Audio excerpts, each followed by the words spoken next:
Hey everybody, Sam here from Sugar Spun Run, and today I'll be showing you how to make oatmeal cookie bars.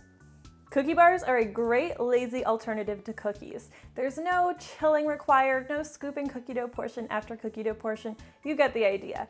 Today I'm going to be sharing a super simple recipe for oatmeal cookie bars. The first thing you'll want to do is preheat your oven to 350 degrees Fahrenheit. Next, you're going to need 1 cup or 2 sticks of melted unsalted butter. Add 1 cup of tightly packed light or dark brown sugar, a half cup of granulated sugar, and give everything a good stir until your butter and sugar are well combined. Now the reason we're using melted butter instead of softened butter for these oatmeal cookie bars is because it's going to really impart a nice buttery flavor in every bite, and it's going to make the cookie bars nice and chewy. An added bonus though is that now you don't have to use an electric mixer because it's so easy to stir everything together by hand. Now we'll add the eggs. You will need 2 large eggs and 1 large egg yolk for today's recipe. You want these to be at room temperature, and the reason we're using an extra yolk is because it's also going to add to that chewiness and that tender factor in these cookie bars. We'll also add 1.5 teaspoons of pure vanilla extract, and we'll give this a good stir. Now we're going to set this butter mixture aside and we'll prepare our dry ingredients. In a separate bowl, you're going to need to add 1¼ cups of all-purpose flour.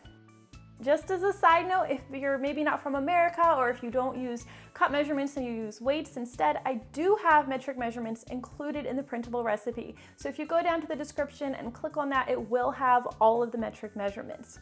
Now we're going to add 2 teaspoons of cornstarch to our flour, 1/4 teaspoon of baking powder, 3/4 teaspoon of salt, and this is optional, but I also like to add just a pinch of cinnamon. You can add between 1/4 to 1/2 teaspoon depending on how much cinnamon flavor you like. Today I'm adding 1/2 teaspoon to my recipe. We'll give everything a good stir.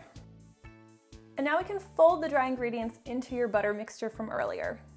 You'll want to make sure the wet ingredients and dry ingredients are well combined, so I like to use a spatula and repeatedly scrape the sides and bottom of the bowl while I'm mixing. Now come the oats. You will need 3 cups of old-fashioned rolled oats for this recipe.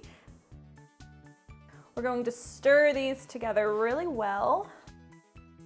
At this point, you can just bake your oatmeal cookie bars as is, but I love adding chocolate chips to mine. If you want to leave these out, that's fine, but if you want to add them, you'll need 2 cups of chocolate chips. I'm going to be adding a mix of semi-sweet and milk chocolate chips, but sometimes I like to throw in butterscotch chips or caramel chips as well, whichever you prefer. You'll want to make sure the chips are evenly distributed through your cookie dough. Now our oatmeal cookie bars are ready to bake.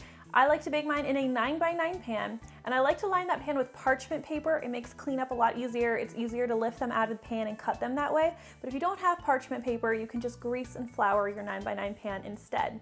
I use a metal pan for today's recipe, so keep in mind that if you're using a glass dish, it's probably going to take a little bit longer for them to bake. Make sure to spread this cookie dough evenly into your pan. Now we will bake our oatmeal cookie bars in our 350 degree Fahrenheit preheated oven for about 35 to 40 minutes. To test that they're done, I usually take a toothpick and insert it into the center of the cookie bars. When it comes out, it should have a few moist, fudgy crumbs on it. There shouldn't be any wet batter, or the toothpick should come out clean. And that is all there is to making these easy oatmeal cookie bars. I really hope you guys enjoyed this super simple recipe. If you try it out, please leave me a comment and let me know what you think. Thank you so much for watching, and I'll see you next time.